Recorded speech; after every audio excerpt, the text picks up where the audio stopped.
उमाज राम चरण रत, विगत काम मद कोह, निज प्रभु मैं देख्यूं जगत, तो केहि सन करो विरोध।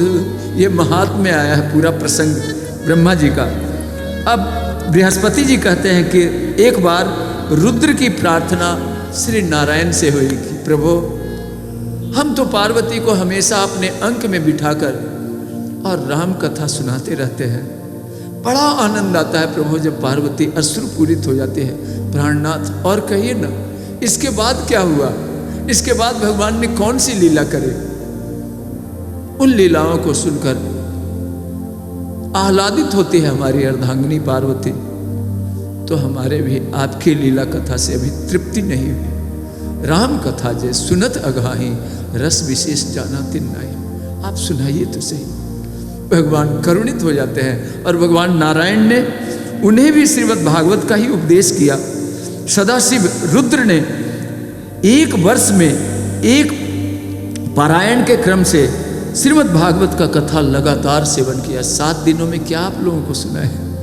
हमारे भोलेनाथ ही भगवान के श्रीमुख से 1 वर्ष तक सुनकर नहीं अघाए, तृप्त नहीं हुए।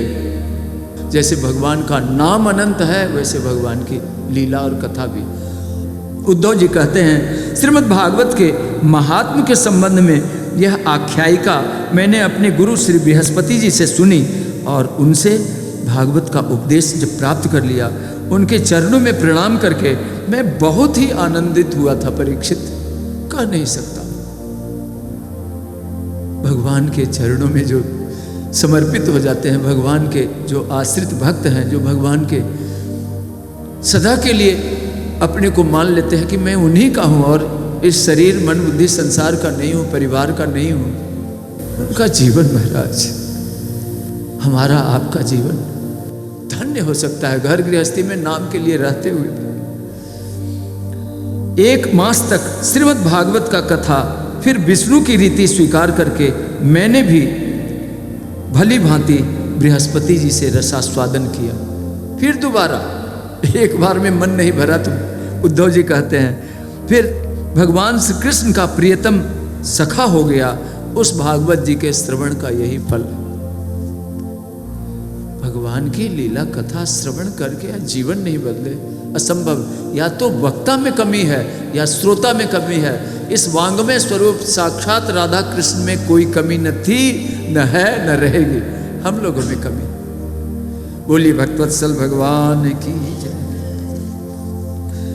उद्धव जी ने कहा कि तुम दिग्विजय के लिए जाओ और कलयुग को जीत कर अपने वश में कर लो। प्रिय परीक्षित, इधर मैं तुम्हारी सहायता से वैष्णवी रीति का सहारा लेकर 1 महीने तक यहाँ श्रीमद् भागवत का ब्रज में रसास्वादन कराऊंगा और इस प्रकार भागवत कथा के रस का प्रसार करके इन सभी श्रोताओं को भगवान मधुसूदन के नित्य गोलोक धाम में पहुंचाने का काम करूंगा। अब बताइए, उद्धव जी कह रहे हैं तो कमी तो दास में है ना, धरिया दूषण दास में नहीं, राम में दोष। जो जन चाले 1 पग तो हरि चाले 100 कोस। उनका पग कितना बड़ा है, वामन अवतार में सुनेगा, जानते ही। इस प्रकार सूतवाच य एताम भगवत प्राप्तिम शृणुयाच्चापि कीर्तयेत तस्वै भगवत प्राप्तिर दुःखहा निश्चय जायते, दुःखहा निश्चय जायते। सूत जी कहते हैं जो लोग इस भगवत प्राप्ति की कथा को सुनेंगे और कहेंगे उन्हें भगवान मिल जाएंगे, इसमें संदेह नहीं, और उनके दुखों का सदा के लिए जीते जी अंत हो जाएगा। जैसे परीक्षित का मृत्यु पर विजय प्राप्त कर लिया परीक्षित ने, पता नहीं चला तक्षक के डसने के पहले ही। हजारों तक्षक एक साथ डसे। सुखदेव ने पूछा कि राजन तुमने सुना? और सुनने के बाद भी पशु बुद्धि जिहांगसी पशु बुद्धि रह गई कि मैं मर जाऊंगा, यह शरीर के तक्षक के डसने से शरीर जलकर स्वाहा होगा, कि तुम भी मर जाओगे। परीक्षित रोते हुए कहते हैं नहीं गुरुदेव, नष्टो मोह स्मृतिर्लब्धा, तत्प्रसादात, भागवत जी सुनने के बाद आपकी कृपा हो गई। सुनने से तो हुआ है, सुनने से आपकी कृपा जो है कि राजन घबराओ नहीं। आते ही आपने स्पर्श दीक्षा दी थी, सिर पर हाथ रख दिया था, मैं आपके चरणों में लौट गया था कि अब मैं क्या करूं। इतना शॉर्ट पीरियड है, 7 दिन के भीतर कैसे मैं जीत सकता हूं इस संसार को, मेरे बस की नहीं है। श्री कृष्ण प्रेम में आप सराबोर कर दीजिए, फिर उनकी स्मृति करते हुए शरीर जाएगा भी तो कोई दुख का अनुभव नहीं होगा। और आपने करा दिया।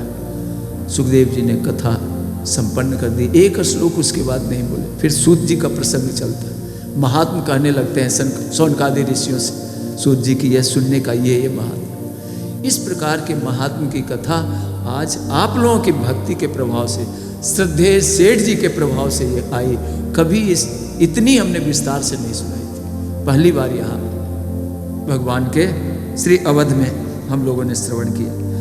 अब इसके बाद जैसे हंस दूध के साथ मिलकर एक हुए जल से निर्मल दूध ग्रहण कर लेता है और पानी को छोड़ देता है, उसी प्रकार जो श्रोता अनेकों शास्त्रों का श्रवण करके भी उसमें से सार भाग अलग करके ग्रहण करता है, उसे भागवत के कथा सुनने वाले को हंस कहते हैं। जड़ चेतन गुण दोष में विश्व किन्न करतार, संत हंस गुण गहई पे परिहरिवारी विकार। दोस्त तो छोड़ देता है लैक्टोमीटर, उसके भगवान फिट किए हुए रहते हैं चोंच, और सब गुण ग्रहण करते जाता है। दूध, निरा दूध केवल चिकना ही पी लेता। ऐसे ही हम लोगों को भी यहाँ उद्धव जी कहते हैं कि जैसे क्षीर सागर से मछली मौन रहकर अपलक आंखों से देखती हुई सदा जल में रहती हुई दुग्ध पान करती है, अर्थात कोरा रस पान करती है, उसी प्रकार जो कथा सुनते समय निर्निमेष नयनों से बिना नींद लिए, किन्हीं को नींद भी आ जाती है, हम लोगों की कथा में नींद आ जाती है, क्योंकि कोई तड़क भड़क तो है नहीं, बिल्कुल विशुद्ध कथा जो भागवत जी की है, जिसका कि आज अकाल पड़ गया है। आज जैसे भागवत जी में है वैसे सुनने वाले सुनाने वाले का, दोनों का सुनना नहीं लोग चाहते कि ये तो हम पढ़ लेंगे महाराज। बोलिए भक्तवत्सल भगवान की जय। तो निर्निमेष नयनों से देखता हुआ मुंह से कभी एक शब्द भी नहीं निकालता है और निरंतर कथा रस का ही आस्वादन करता रहता है, वह प्रेमी श्रोता मीन की तरह कहा जाता है। हंस, मीन और चातक, सबसे श्रेष्ठ कौन श्रोता होता है?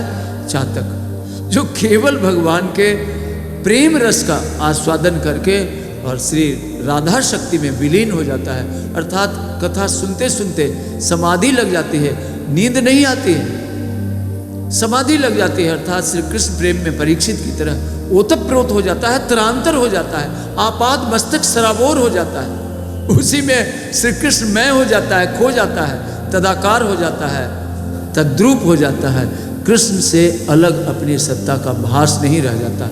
वह श्रोता चातक की तरह होता है। 3 प्रकार के श्रोता भी, कथा भी 4 प्रकार के बताए, सत्व, रज, तम और निर्गुण।